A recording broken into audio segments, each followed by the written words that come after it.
पिछले दिन हम लोग कारक के प्रथमा विभक्ति के ऊपर विचार किया, जिसमें वो कारक के प्रथमा विभक्ति मतलब कि कर्तृकारक में जो विभक्तियां लगती हैं उस पर विचार किया गया।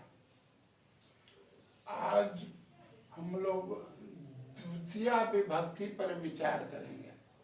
द्वितीय विभक्ति पर विचार करने से पहले यह जान लेना जरूरी है कि कर्म किसे कहते हैं। माने कर्म अर्थात द्वितीय विभक्ति होती है। तो कर्तुरीप्सितमं कर्म, कर्तु षष्ठी विभक्ति के एक वचन, इप्सितमं प्रथमा विभक्ति के एक वचन, कर्म प्रथमा विभक्ति के एक वचन, अनुवृत्ति कारके कर्तु क्रियाया आप्तमिष्टतरम कारकम कर्म संज्ञम सा। कहता है कि कारक में कारके की अनुवृत्ति किया तो कर्तु क्रियाया आप्तमिष्टतरम कारकम कर्म संज्ञम सा। कर्तु माने कर्ता, क्रिया के द्वारा जिसे सबसे अधिक चाहता हो उसकी कर्म संज्ञा होती है। और यह कर्म जो है सो तीन तरह के होते हैं।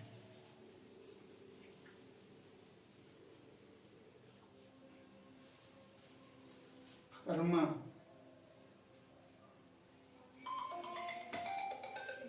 निवर्त्य, विकार्य और प्राप्य।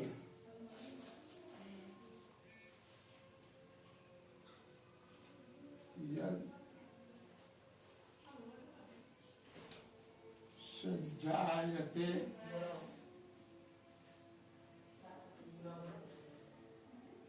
पूर्वम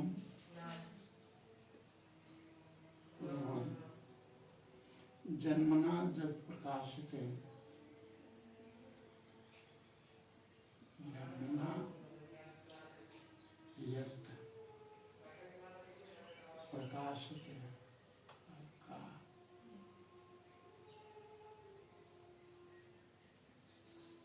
प्रकाशिते तन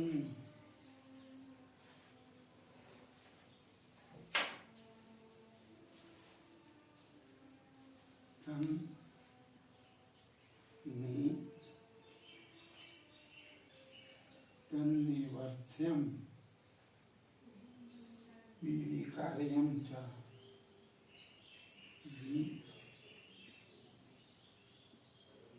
विकार्यम च कर्म द्वेधा, कर्म द्वेधा व्यवस्थितम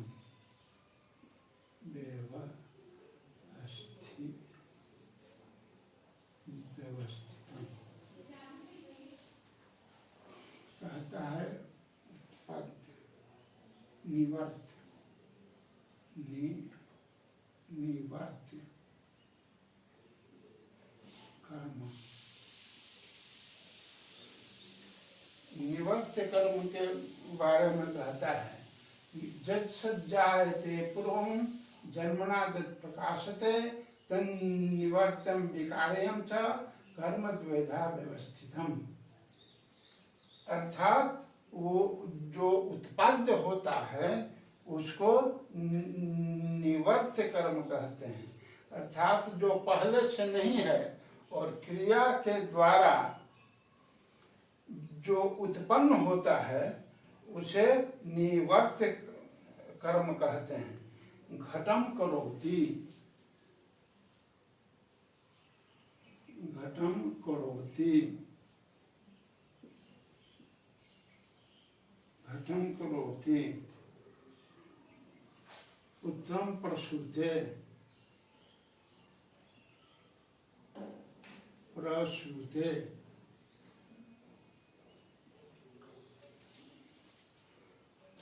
घटम करोति पुत्रम प्रसूते। घटम माने घड़ा बनाता है।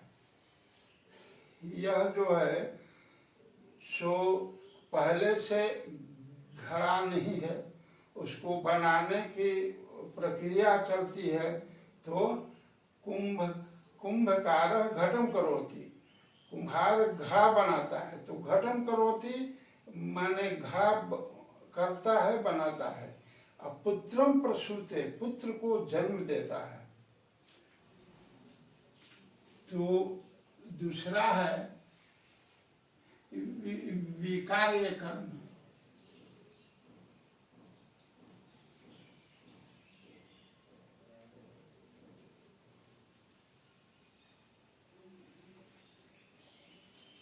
विकार्य प्रकृत्यु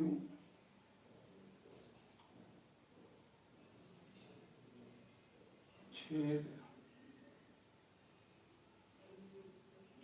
संभूत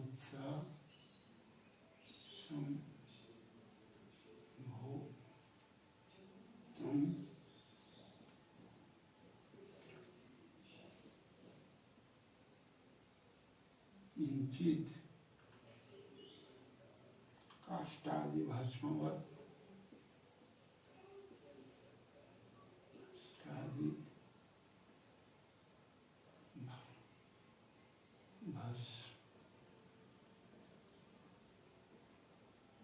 भस्मवत् किंचित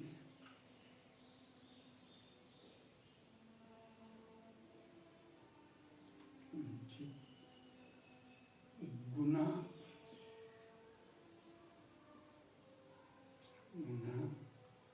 गुणांतरो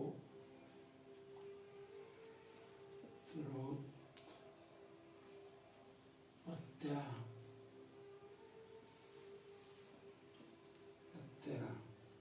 सुवर्णादि विकार्यवत्। सुवर्णादि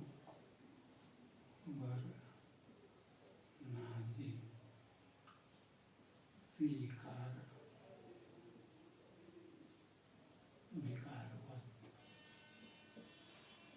कहता है कि प्रकृति छेद संभूत किंचित काष्ठादि भस्मवत् किंचित गुणारोत्पत्त सुवर्ण आदि विकारवत्। विकार्य कर्म, विकार्य कार्य कर्म, विकार्य कर्म।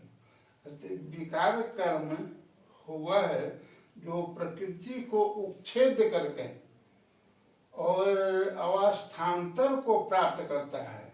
जैसे काष्ठम भस्म करोति, काष्ठम भस्म करोति,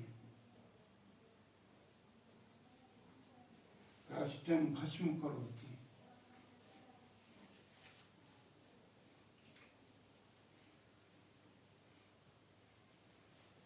काष्ठम भस्म करोति, सुवर्णम कुंडलम करोति।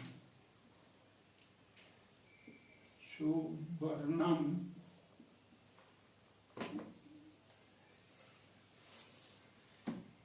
कुंडलम करोति। वर्णम कुंडलम करोति। तंडुलान ओदनम पचति।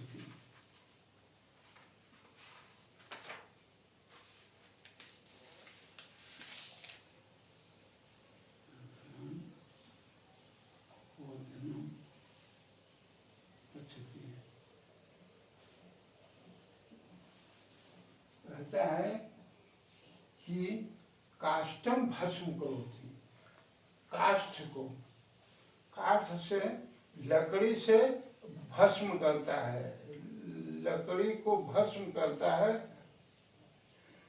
तो काष्ठम भस्म करोति। सुवर्णम कुंडलम करोति, सोने से कुंडल बनाता है और तंडुलान ओदनम पचती, और चावल से भात बनाता है। तो विकार कर्म में दूसरा हुआ। तीसरा है प्राप्य कर्म।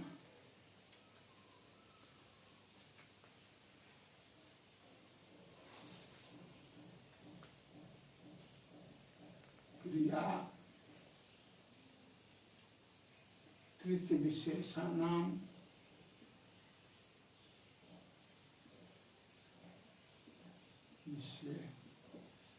विशेषाणाम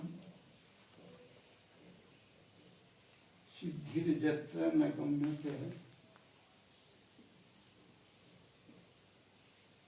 सिद्धिर्यत्र न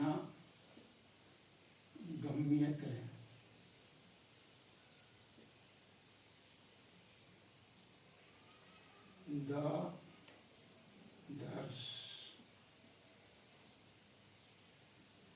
दर्शना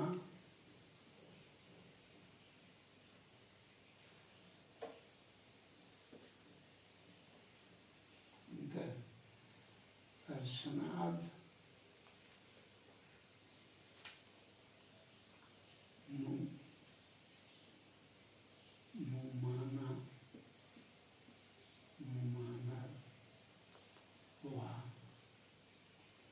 तत् प्राप्य में कथित है। तत् प्राप्य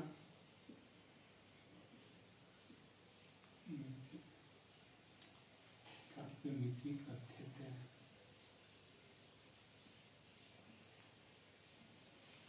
कहता है कि प्राप्य कर्म उसे है, उसे कहते हैं जिसमें कर्ता की क्रिया के कुछ विशेषता नहीं होती है। जैसे ग्रामम गच्छति, ग्रामम गच्छति, ग्रामम गच्छति, वह घर जाता है। तो ग्रामम गच्छति चंद्रम पश्यति, चंद्रम पश्यति, चंद्रम पश्यति। और शास्त्रम पठति, शास्त्रम पठति।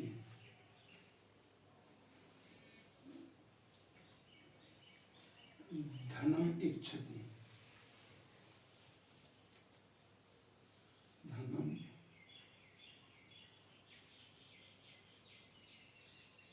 धनम इच्छति। कहता है कि ग्रामम गच्छति, घर जाता है।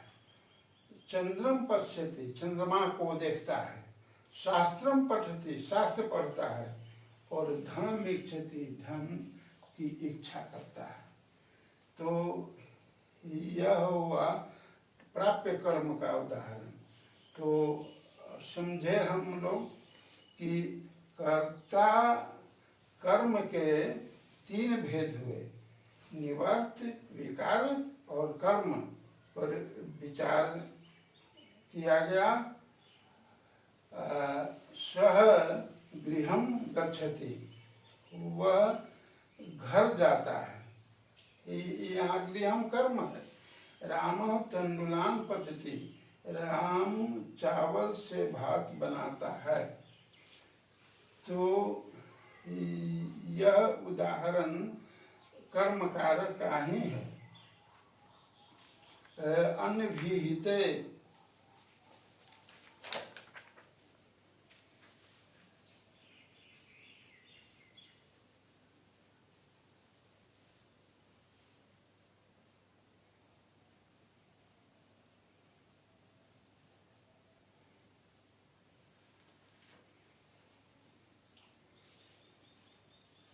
अनभिहिते, अनभिहिते,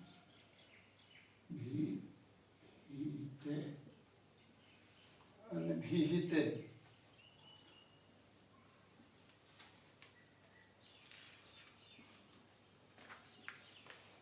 अनभिहिते माने सप्तमी विभक्ति एक वचन, तो अधिकार सूत्रम इदम, यह जो है सो अधिकार सूत्र है।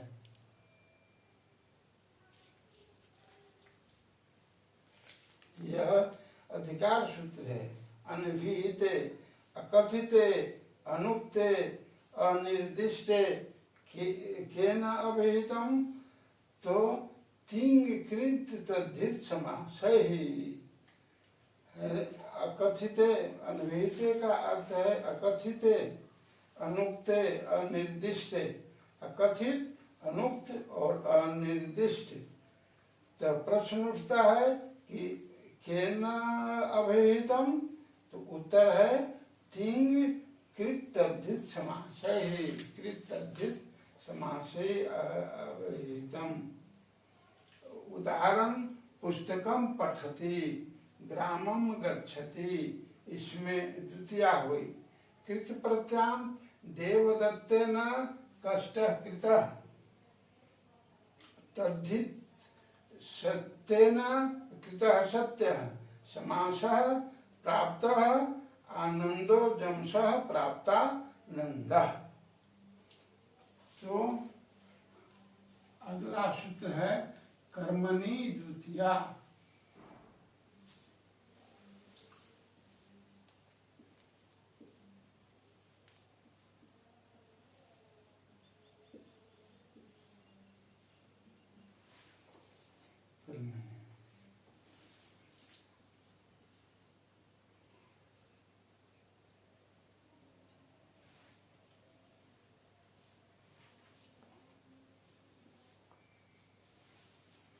कर्मणि सप्तमी विभक्ति के एक वचन और द्वितीया प्रथमा के एक वचन।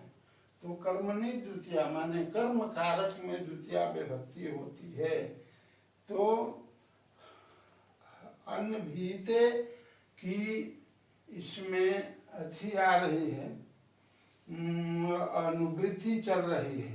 तो अनभिहिते कर्मणि द्वितीया विभक्ति भवति। अनभिहित कर्म में द्वितीया विभक्ति होती है। यथा, जैसे ग्रामम गच्छति, घर जाता है, पुस्तकम पठति, पुस्तक पढ़ता है। अनुक्त कर्म में द्वितीया विभक्ति होती है जब सकर्मक धातु से कर्ता में तिंग या कृत प्रत्यय होता है, तब कर्म अनुक्त रहता है, उससे द्वितीया विभक्ति होती है। जैसे मधुरम खादति, हरिम सेवते, रामम गतवान इत्यादि। कर्म उक्त होने पर कर्म से प्रथमा विभक्ति होती है। जब सकर्मक धातु से कर्म तिंग या कृत प्रत्यय होता है तब कर्म उक्त हो जाता है और वहाँ प्रथमा विभक्ति होती है। जैसे भक्तेन हरि सेव्यते, लक्ष्म्या सेवितः विष्णु इत्यादि। कर्म का अभिधान कृत, तिंग एवं कृत से होता है, वैसे ही तद्धित समास और निपात से भी होता है। जैसे सतेन कृत्य सत्य अश्व, यहाँ पर सत्य अर्थात तद्धित जत प्रत्यय से अश्वरूप कर्म हो गया, द्वितीया विभक्ति नहीं हुई। प्राप्तानंद जमसः प्राप्तानंद पुरुषः, यहाँ पर कर्म रूप अन्य पदार्थ समास उक्त हो गया है, अतः पुरुष से द्वितीया नहीं होती है, नहीं हुई। निपात से भी कर्म उक्त हो जाने पर द्वितीया नहीं होती है। जैसे विष वृक्षोपि संबद्ध न छे तुम सांप्रतम, विष का वृक्ष भी यदि संवर्धन कहते हैं तो उसे असमय नहीं काटना चाहिए। तो सांप्रतम न युज्यते, इस निपात से कर्म हो गया, अतः वृक्ष से द्वितीया नहीं होती है। तम मूर्खम मूर्ख इति मन्यते, यहाँ इति से पूर्ण रूप कर्म उक्त है, अतः कर्म से द्वितीया विभक्ति हुई होती है।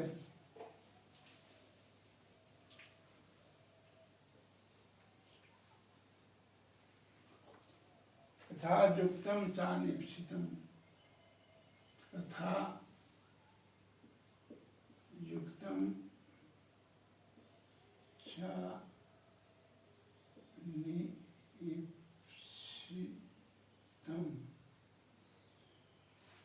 तथा युक्तम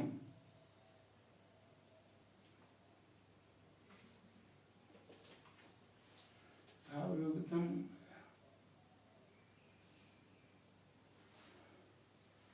चानिप्सितम च अव्यय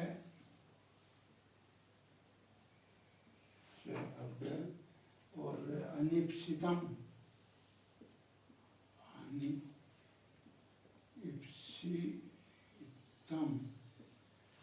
अनिप्सितम प्रथमा विभक्ति एक वचन। कहता है कि तथा युक्तम चानिप्सितम, माने प्रिय के साथ अप्रिय में भी वो वही विभक्ति लगती है जिस प्रिय के साथ लगता है। तो ईप्सितमवत् क्रियाया युक्तम अनेप्सिम कर्म संगम स्यात्। ईप्सित की तरह क्रिया से युक्त अनेप्सित में भी कारक, अनिप्सित कारक में भी कर्म संज्ञा होती है। ग्रामम गच्छन् तृणम अस्पृशति, ग्रामम गच्छन् तृणम अस्पृशति।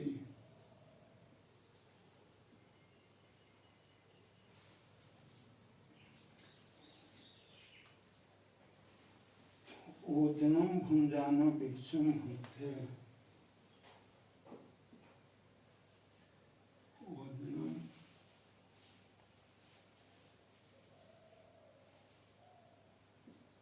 भुंजानो विषम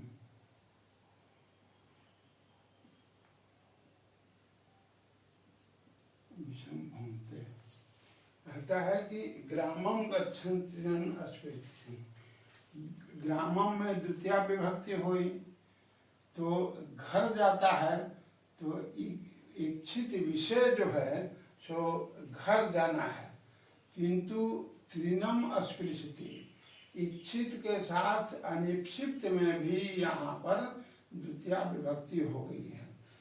दूसरा उदाहरण ओदनम भुंजानो, ओदनम माने चावल को बना खाते हुए भिक्षम भूंगते, चावल के साथ साथ विष भी खाता है। फिर अगले दिन हम लोग मन मिलेंगे।